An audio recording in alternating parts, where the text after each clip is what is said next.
Okay, I've got a bit of Yupo paper here and I'm going to try and add in some granulating colors only. So I'm not going to use any colors that don't granulate.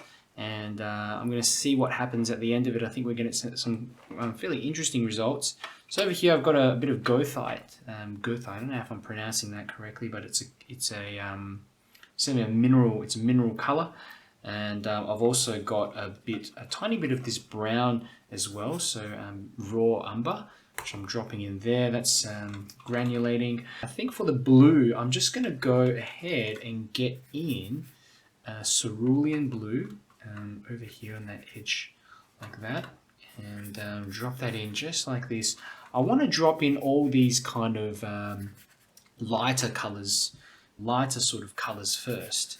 We'll get in a kind of a streak, lighter colors running across diagonally from the page, and then the edges I'm going to get in some dark bits and pieces. So this here is a quinacridone earthen type of color. It's granulating, which I'm going to drop, just going to drop that in with the blue as well.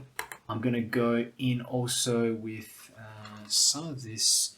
This is just a little bit of, oh, it's turned green, but that was meant to be some of this ultramarine blue. And I think I'll play around that a bit later.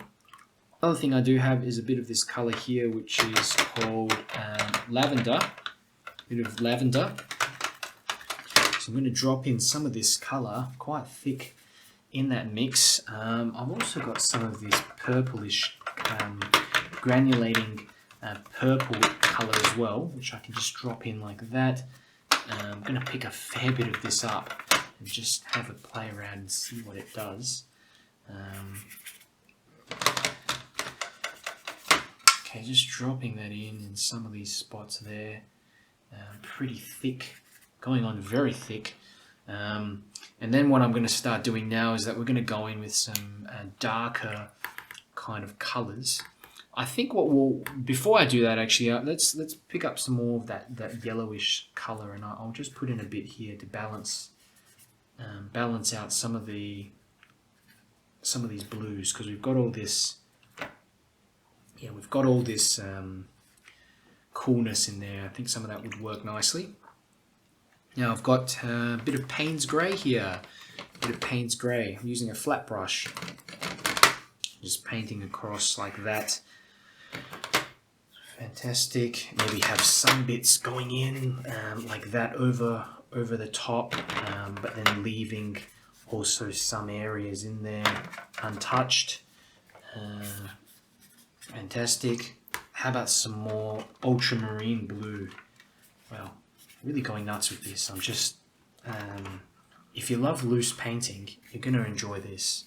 And it's, I think this is really good practice in just loosening up and also understanding colors and general composition as well.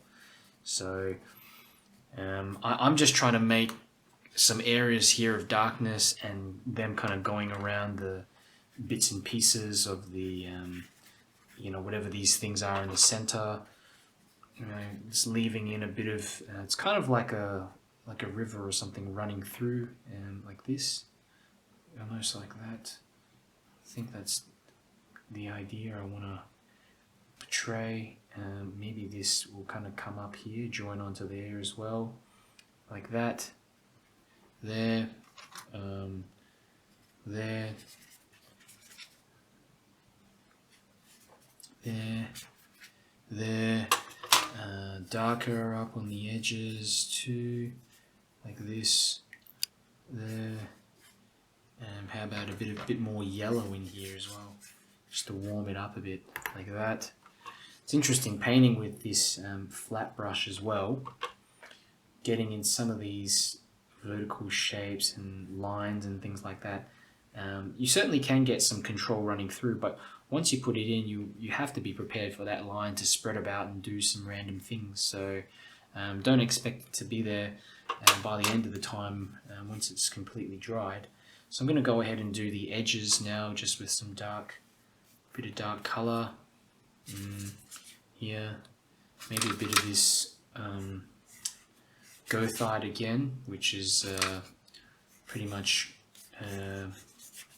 granulating kind of brownish sort of color. But most of this, apart from the neutral tint, everything else is granulating. You can just see what's happening here. You can see the particles start to come out.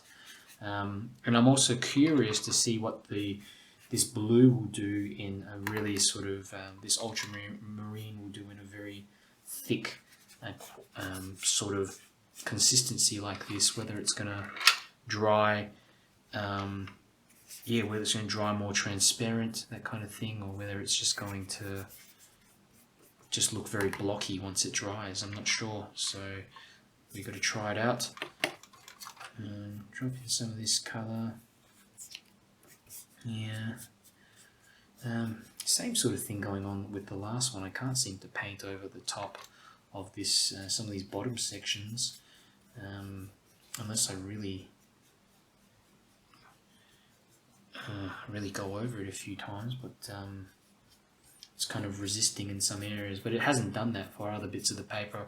I was expecting the paper to really resist or pretty much any attempts to put on any color on here, actually. So it was interesting to see parts of it just perform quite well and take that color quite well. So I think that really does it. You can do this sort of thing as well, which I would usually do in my other paintings. You sort of pick up a bit of paint and just tap it onto the page and see what it does.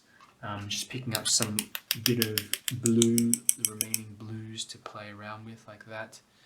And then maybe if I put in, for example, a bit more color here on this side, it's going to dry interestingly. If you like this video, check out the playlist on the right. I release new tutorials and art supply reviews each week to help you progress faster in your watercolor journey.